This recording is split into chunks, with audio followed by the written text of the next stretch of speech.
Hi friends, welcome to Mr&Mrs. சமையல். Hi friends, இன்றைக்கி நம்ம பார்க்க போட்டு பச்சை பயிறு பாயாசம். அதுக்கு முன்னாடி நம்ம சேனல் சப்ஸ்கிரைப் பண்ணிக்கோங்க. வாங்க இன்றைக்கான வீடியோக்குள்ளே போகலாம். காஞ்ச கடாயில் 50 மில்லி அளவுக்கு நெய் சேர்த்துக்குங்க. ஒரு கப் அளவுக்கு பச்சை பருப்பு சேர்த்துக்கலாம். பச்சை பருப்பு நம்ம அப்படியே வேக வச்சு சேர்த்தோன்னா பச்சை வாசனை அடிக்கும். ஸோ அதனால தான் நெய்யில் போட்டு வறுத்து அதுக்கப்புறம் வேக வச்சு சேர்க்க போகிறோம். நல்லா வறுத்துக்குங்க.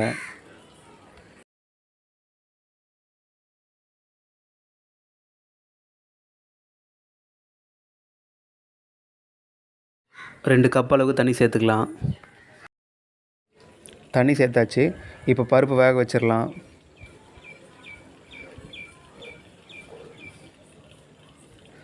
பருப்பு நல்லா வெந்து வந்துருச்சு. இப்போ ஒரு பாத்திரத்தில் எடுத்து வச்சுக்கலாம். பருப்பை பாத்திரத்தில் எடுத்து வச்சுக்கிட்டோம்.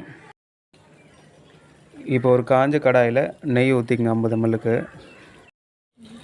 தேங்காய் செஞ்சிருந்தால் ஒரு 10 பீஸ் கட் பண்ணி சேர்த்துங்க. தேங்காய் இப்போ வறுத்துக்கலாம். முந்திரி பருப்பு 4லேருந்து 5 சேர்த்துக்கலாம். சேர்த்து வறுத்து எடுத்துக்கலாம். திராட்சை 10 சேர்த்து நல்லா வறுத்து எடுத்துக்கலாம். அடுப்பை லோ ஃப்ளேம்லேயே வச்சுங்க. ஹை ஃப்ளேமில் வச்சிங்கன்னா சீக்கிரமாக தீஞ்சிரும். லோ ஃப்ளேம்லேயே வச்சு வதக்குங்க.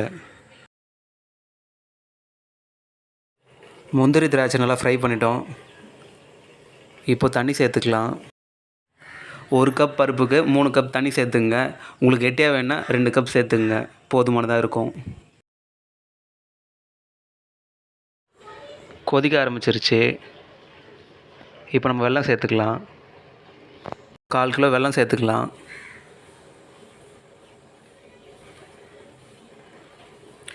இப்போ வெல்லம் சேர்த்துட்டோம். இப்போ இந்த தண்ணியில் வெல்லம் நல்லா கொதிக்கிட்டோம். பச்சை பருப்பு பாயாசத்தில் நம்ம தேங்காய் பால் சேர்க்கணும். ஒரு மூடி தேங்காய் எடுத்து அதை நல்லா அரைச்சி பாலாக்கி எடுத்து வச்சுங்க.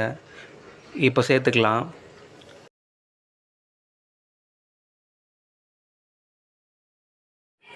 தேங்காய் பால் சேர்த்துட்டோம். இப்போ நல்லா கொதிக்க வச்சிடலாம். இப்போ நல்லா கொதிக்க ஆரம்பிச்சிருச்சு.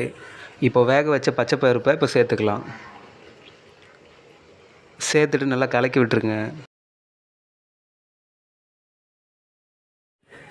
சுகர் வேணுன்றவங்க ஆட் பண்ணிக்கோங்க.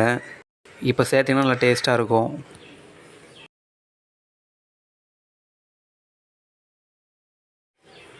பாயாசம் நல்லா கொதிக்க ஆரம்பிச்சிருச்சு.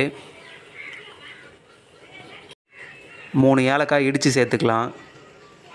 நீங்கள் ஏலக்காய் சேர்த்திங்கன்னா நல்லா வாசனையாகவும் டேஸ்ட்டாகவும் இருக்கும். சுவையான பச்சை பயிறு பாயாசம் ரெடி ஆயிடுச்சு. இந்த வீடியோ உங்களுக்கு பிடிச்சிருந்தா லைக் பண்ணுங்கள், கமெண்ட் பண்ணுங்கள், ஷேர் பண்ணுங்கள். மறக்காமல் சப்ஸ்கிரைப் பண்ணுங்கள். தேங்க்யூ ஃபார் வாட்சிங்.